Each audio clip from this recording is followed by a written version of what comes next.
Info locale, musique, météo et bonne humeur, ce sont les samedis d'Horizon avec Lucille et Ludo.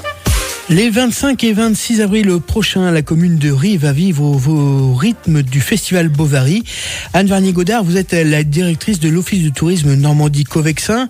Avant de parler de ce festival, on va remonter le temps et se remémorer que Gustave Flaubert a été inspiré par la commune de Ry. En fait, il a été inspiré par un fait divers. Qui c'est Monsieur et Madame Delamarre, et donc qui a connu une fin tragique, cette Madame Delamarre. Et ce fait divers finalement a énormément inspiré Flaubert, même s'il a toujours réfuté s'être inspiré d'une histoire vraie. Et on trouve également des descriptions du village qui collent en tout point à celle du village de Ry. Et d'ailleurs, on retrouve le nom de Ry dans le titre Bovary. On pourrait vous en dire bien plus à l'occasion d'une visite guidée, notamment animée par Muriel Vinet. Et si ma mémoire est bonne, Claude Chabrol y a aussi implanté ses caméras avec Isabelle Huppert dans le rôle principal. Oui, tout à fait. La scène du mariage a été tournée à l'église Saint-Sulpice de Ry, qui est d'ailleurs magnifique. On va parler donc de ce festival. C'est organisé par le comité Bovary. Pouvez-vous me dire 2 mots sur ce comité ? C'est une association en fait de personnes assez érudites et passionnées en fait par l'univers de Flaubert et aussi les écrivains du 19e siècle. Et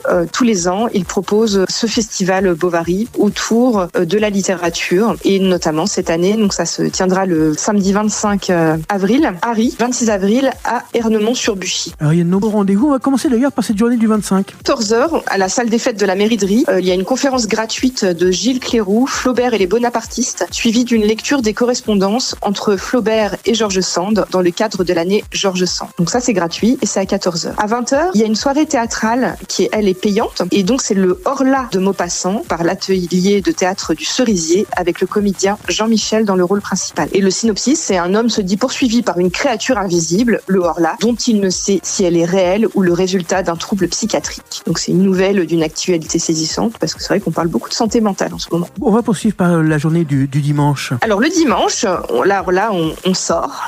Donc à 14h, c'est une randonnée littéraire et gourmande au départ du château d'Ernemont-sur-Buchy, intitulée Le Cas Flaubert, audience céleste pour un catholique non chrétien de bonne foi. Et la randonnée sera agrémentée de lectures sur le thème de Flaubert, de la religion, du clergé, par Joël Dupressoir de l'association Le Lire et le Dire. Il y aura un petit cocktail pour célébrer la clôture du festival au château d'Ernemont-sur-Buchy. Comme je le disais, la première conférence le samedi est gratuite. Ensuite, le théâtre est payant le samedi soir, donc c'est 15 € tarif plein. Pour les adhérents, c'est 12 € et pour les moins de 16 ans, c'est 10 €. Et la randonnée du lendemain, c'est une petite contribution de 2 € qui est demandée pour la randonnée littéraire avec son cocktail. Est-ce qu'il est nécessaire de réserver pour tous ces événements ? Tout à fait. Donc vous pouvez aller sur l'agenda de l'Office de tourisme et vous retrouvez ces événements aux dates du 25 et du 26 avril à Ry, et vous pouvez acheter vos tickets directement en ligne sur le site de l'Office de tourisme. Merci Anne. Je rappelle donc ce festival Bovary qui a lieu à Ry les samedis 25 et dimanche 26 avril prochain. On se retrouve nous dans quelques minutes. On va parler de 2 randonnées gourmandes. Je sens qu'on va bien se régaler avec vous. À tout de suite.